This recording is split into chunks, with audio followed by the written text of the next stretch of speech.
Team 7 should recognize people on board. Chris and Sandra from the airport, and Dean Michael Kelly's joined us. So whenever you're ready to start, I'll give you 15 minutes, and then I'll try and remember to give you a 5-minute and a 1-minute warning, and questions after that. So whenever you're ready. So some words of wisdom from Benjamin Franklin. Without continual growth and progress, words such as improvement and success have no meaning. Good afternoon, Mr. Wood, Ms. McCulley, and Mr. Kelly.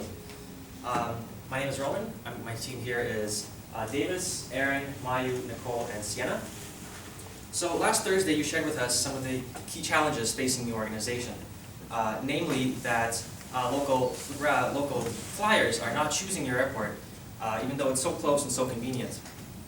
Airlines are reluctant to yield service to your airport in favor of bigger and busier airports nearby. On top of all this, there's a $2.8 million operating deficit facing the organization that needs to be resolved.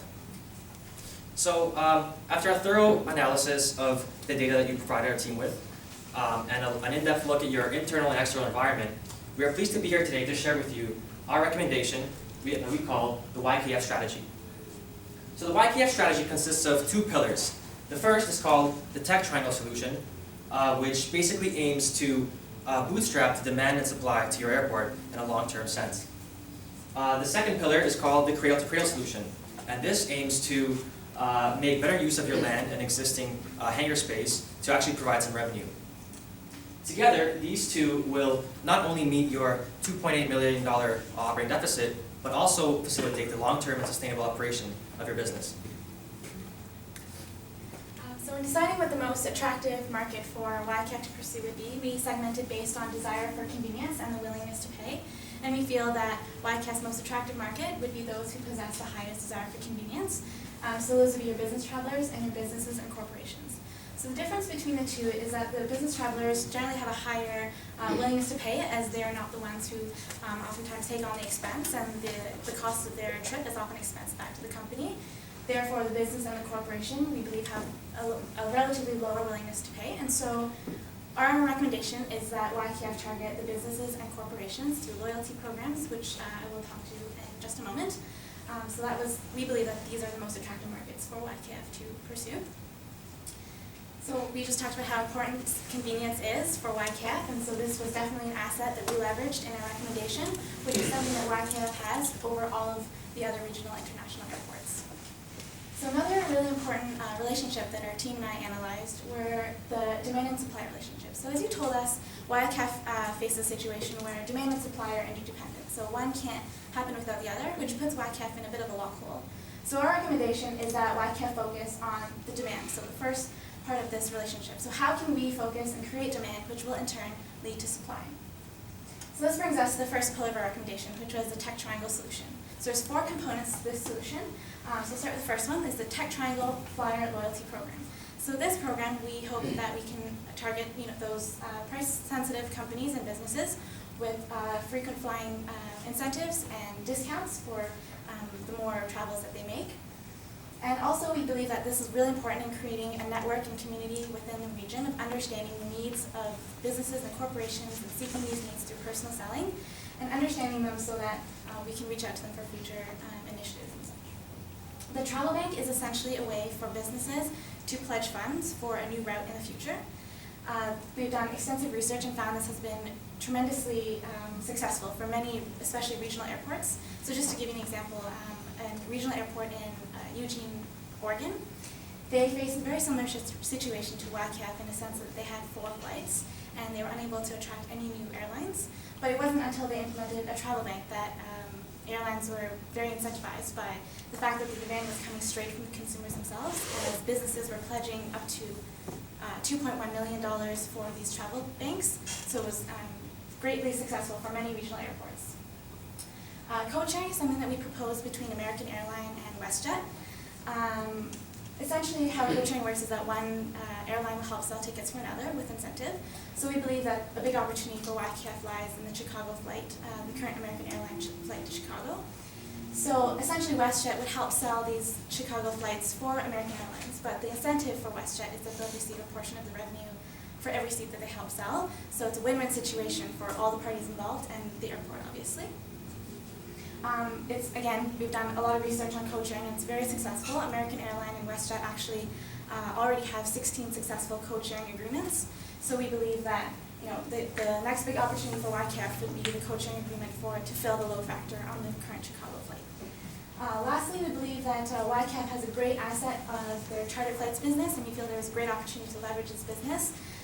In reaching out to the people in the community that we've built for the Tech Triangle Loyalty Program, and reaching out to them and really through personal selling, increase demand and awareness for an operation that YCAF currently already operates. So increasing demand for such a great service that YCAF operates.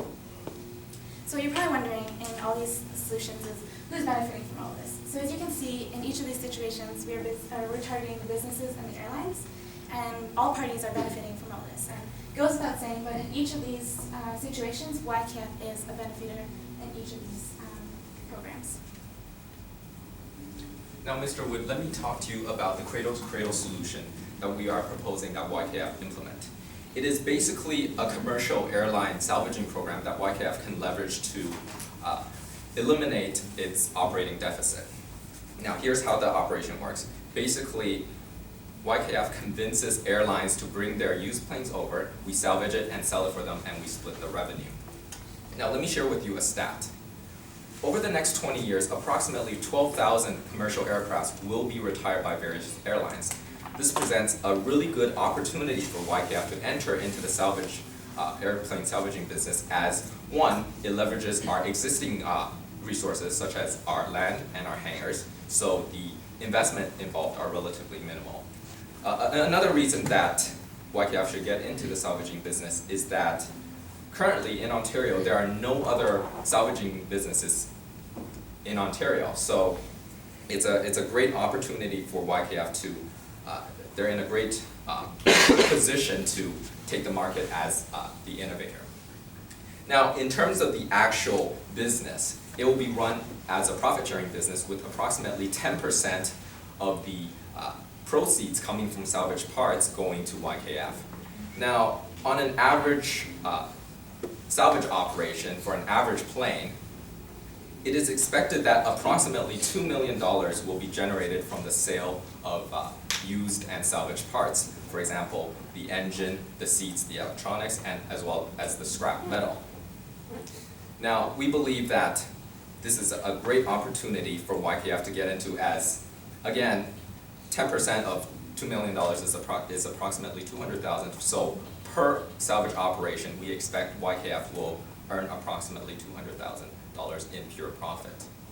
Now, there are 3 reasons that I'd like to outline that why we should go into the salvaging business. 1, it leverages our existing land and hangars, so investments are minimal. It is a great industry as it is really profitable, and it's really profitable and it's also relatively unsaturated. And third of all, again, there are no competitors in Ontario, so we are well poised to be an innovator on that front. So to do a quick recap of our suggestion, the YKF strategy, there are 2 components. We have the marketing technology triangle solution, as well as the cradle to cradle. So in the technology triangle solution, we have 4 components. There's the travel bank, the loyalty program, code sharing, as well as the chartered flight. In the cradle to cradle, we have the salvaging business, as well as offering airlines a place to store their retired airplanes. So now that we have given you a general idea of recommendation, here is how we're going to implement it.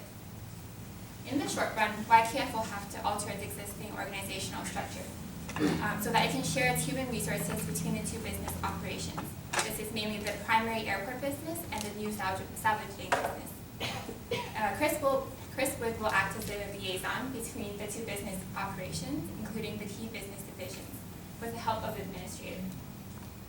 For the primary airport business, YKF will have to hire a new community relations manager, and this individual will be responsible for developing relations with the business managers, including the KW Chamber of Commerce Society. Working under the current marketing manager, this new person will use personal selling to promote the travel bank, the code sharing, the chartered flights, and including the loyalty program. They will also invite local businesses to an informal launch event, which YKF will use to better understand their current and the future travel needs of the community. This new hire will cost around $70,000 in salary.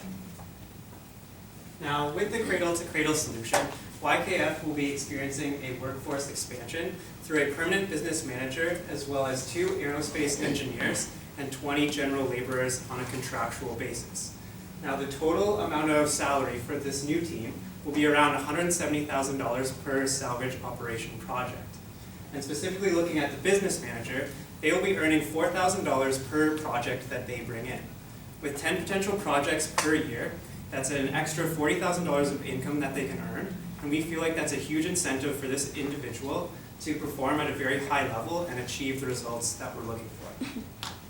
Now, looking at the aerospace engineers, basically these will be the go-to guys or the team leads during the salvage operation, and they will be well educated in how to salvage an airplane.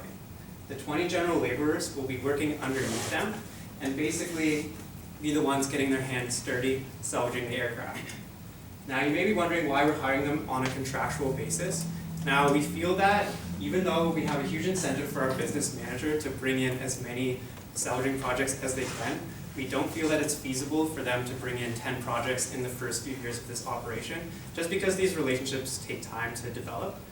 So basically, once we get more of these projects on a consistent basis, like 8, 9, or 10, it's something to look into that we can hire them on a permanent basis.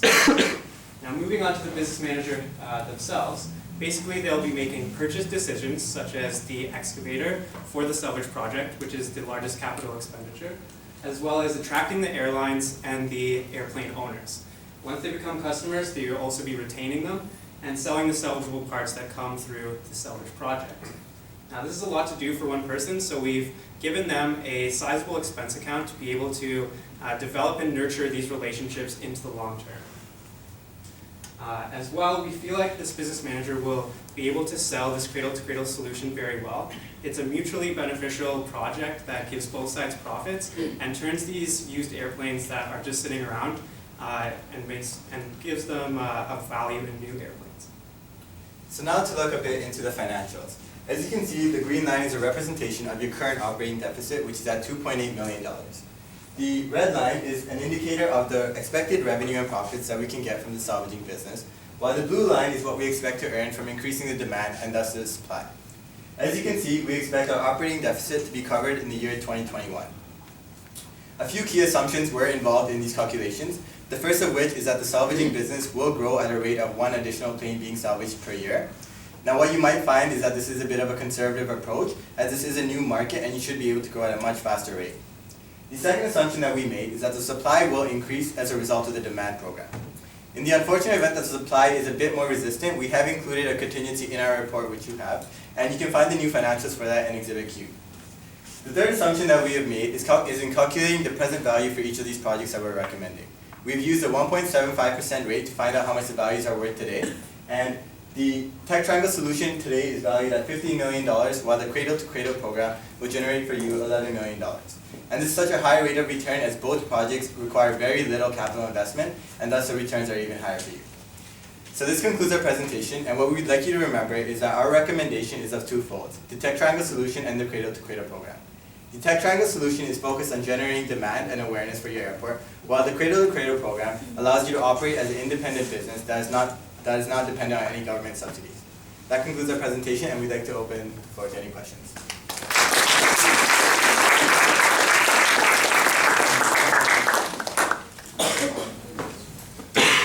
Again, excellent presentation. Thank you very much. I had a couple questions. Do you know of anyone who's currently doing salvage operations anywhere? I know you said there's no one in Ontario, but... So there are certainly a few smaller scale competitors, because this is a new market, as we stated. A commercial airplane generally has a lifetime of 30 plus years, as I'm sure you know. There are small competitors that do the smaller size airplanes, and you can find them in BC, Alberta, Washington, the US, and a couple of other states. So there are smaller scale competitors, but we're not recommending that you go into that market. We're recommending that you hit the big planes, which are the Boeing 737. All in, right? Yeah. And have you done any research on, I guess, the legality or the ability to sell used parts from an aircraft? Yeah. One thing that's surprising about used airplanes is that engines are actually used across many different airplanes, and an engine can usually have a life cycle of approximately 90,000 cycles, which is one takeoff and one landing. Now, you could see that this one engine is fitted on 10 or 12 planes, and this is absolutely legal. And in fact, there is an association set up called the AFRA, the Aircraft Fleet Recycling Association, which handles everything that's related to salvaging aircraft, whether commercial or private. Cool. I thought your presentation was really realistic to look at a 2021 sort of break even. I think that's pretty realistic, and not to say some of the other groups were a lot more optimistic, which is great too, the sooner the better, but I think this one's really realistic. Thank you very much. I actually. Very good presentation. Couple questions. How does your loyalty program work? Can you expound on that a little bit? So the loyalty program kind of it targets the business aspect, because we believe that the businesses are price sensitive, as we talked about in the consumer analysis. You're focusing on the tech sector. Is that the, Pardon me? the loyalty program is focused on the technology sector? Is that No, we're targeting, on a general aspect, we're targeting businesses that would fly through our airport. Sure, the Waterloo Kitchener region is primarily technology based, but that doesn't limit our scope in any sense. We feel that these businesses are price sensitive, so we're offering them certain discounts to induce them to fly through our airport, and that just kind of throws in an advantage for them. So what kind of things are you discounting? So in our recommendation, we propose that discounts on parking and then discounts off, so 5% discount off the 11th flight. And so maybe wondering why the 11th flight. So we have put in a lot of research and financials into what kind of discounts we can give, and those discounts we believe are still very financially attractive for YKF to pursue, as it still allows them to be profitable. And also we believe because these companies are traveling on a frequent basis, that these like 11th flight type promotions will be very attractive to these businesses. And a question on salvaging. Is salvaging done through middlemen, or do the airlines salvage directly on their plane? Go ahead. We would salvage them directly. So the airline would contract with you to salvage them, right? Yes. Yeah. So basically, as you saw in the implementation, we are hiring a whole new, we're basically creating a whole new business division out of this business. We are hiring the business manager, we're hiring the 2 aerospace engineers, and of course the 20 general laborers who will be the, I guess, salvagers of planes. And can you sustain 20 laborers salvaging one plane a year? So we looked into the total cost that it would cost per plane. So what we gave you was $200,000 in profit, right? Right. So if you look at the total cost, the profit for an entire airplane is $2 million actually. The cost of salvaging an airplane is just generally around $190,000. And we calculated the cost for 2 aerospace engineers and the 20 general laborers. Now each airplane salvaging period is only 5 weeks. It's not a full year or anything. So that's why we said you can do a maximum of 10 a year before you have to expand completely. So within those 5 weeks, if you calculate, we calculated the cost of the aerospace engineers and the general laborers, and it is well within that 190 margin. So we believe that we can sustain those costs, and that's exactly why we're hiring them on a contractual basis instead of going straight in and saying we're going to hire them for a year, which would be pointless. Do you have any idea where we could hire a business manager from?